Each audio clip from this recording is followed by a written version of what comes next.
స్థానిక సంస్థల ఎన్నికలకు సంబంధించి రాజన్న సిరిసిల్ల జిల్లాలో రిజర్వేషన్ రగడ కొనసాగుతోంది. వీర్నపల్లి మండలం మద్దిమల్ల తండా రిజర్వేషన్ తప్పుగా జరిగిందని కలెక్టర్కు గ్రామస్తులు ఫిర్యాదు చేశారు.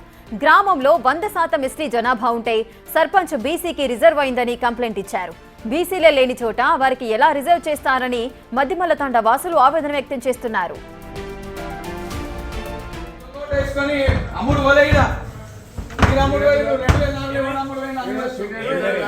ఏం జరిగింది?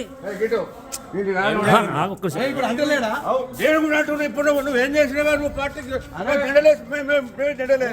మేము పోస్టర్లు అతికేలేదా? మేము గుద్దాల నువ్వే మొదలు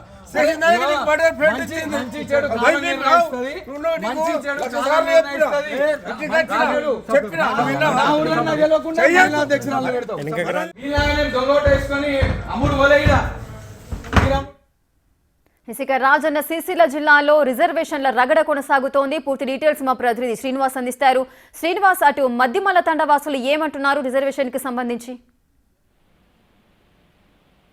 రేఖ, ఇటు ఉమ్మడి కరీంనగర్ జిల్లా వ్యాప్తంగా ఎన్నికల షెడ్యూల్ విడుదలైనటువంటి నేపథ్యం లోపల దీనిపైన మొత్తం రిజర్వేషన్ల పైన ఇటు అవకతవకలు జరిగాయని చెప్పి అయితే ఇటు కొంతమంది ఇటు జిల్లా కలెక్టర్ ను కలిసి ఇటు ఫిర్యాదు చేసేటువంటి ప్రయత్నం కూడా చేస్తున్నారు. ముఖ్యంగా రాజన్న సిరిసిల్ల జిల్లా వీర్నపల్లి మండలము మద్దిమల్ల తండా రిజర్వేషన్ తప్పుగా జరిగిందని చెప్పి కలెక్టర్ కు నిన్న ఇటు గ్రామస్తులంతా కలిసి అక్కడ ఫిర్యాదు కూడా చేయడం జరిగింది. అయితే మద్దిమల్ల గ్రామం లోపల ఇటు బీసీ రిజర్వేషన్ ఇటు కేటాయిస్తూ కూడా ఇటు ఉత్తర్వులు జారీ అయినటువంటి నేపథ్యం లోపల దీనిపైన తమ గ్రామం లోపల 100% ఇటు ఎస్సీ జనాభా ఉన్నది.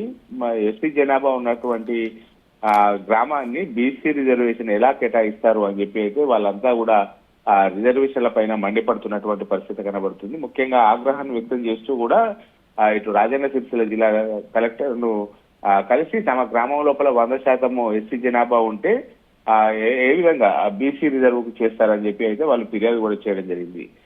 దీనిపైన మొత్తానికైతే ఇప్పటికే రాజకీయ రగడలు కొనసాగుతున్నటువంటి పరిస్థితి కనబడుతుంది. ఇటు జగిత్యాల నియోజకవర్గం లోపల కూడా ఇటు ఏదైతే కాంగ్రెస్ లో మొదటి నుంచే పనిచేస్తున్న వారికి టికెట్ ఇవ్వాలని చెప్పి ఇటు ఎమ్మెల్సీ జీవన్ రెడ్డి కూడా డిమాండ్ చేస్తున్నటువంటి పరిస్థితి కనబడుతుంది. అదేవిధంగా జగిత్యాల జిల్లా లోపల కూడా నిన్న పార్టీ మీటింగ్ లోపల ఇటు జిల్లా అధ్యక్షుల పైన పాత అంటే పూర్వ టీఆర్ఎస్ మొదటి ఉద్యమం నుంచి ఉన్నటువంటి వారు కూడా తమకే కేటాయించాలి, అధికారంలోకి వచ్చిన తర్వాత వలస వచ్చినటువంటి వారికే పదవులు వచ్చాయి, ఇప్పటికైనా మమ్మల్ని గుర్తించాలని చెప్పి వాళ్ళు కూడా గొడవ చేస్తున్నటువంటి పరిస్థితి కనబడుతుంది. ముఖ్యంగా ఇటు రిజర్వేషన్ల రగడ ఒకవైపు, టికెట్ల గొడవ మరొక వైపు కరీంనగర్ జిల్లా వ్యాప్తంగా అయితే జరుగుతున్నటువంటి పరిస్థితి కనబడుతుంది. రేఖ, ఎస్ శ్రీనివాస్, అయితే ఈ విధంగా రిజర్వేషన్లకు సంబంధించి 100% ఉన్న జనాభా దగ్గర బీసీ రిజర్వేషన్ ఏ విధంగా వస్తుంది అంటూ కూడా వాసులు అయితే ఆగ్రహం వ్యక్తం చేస్తున్న సిచ్యువేషన్స్. మరి అధికారులు దీనికి సంబంధించి ఏదైనా స్పందించారా?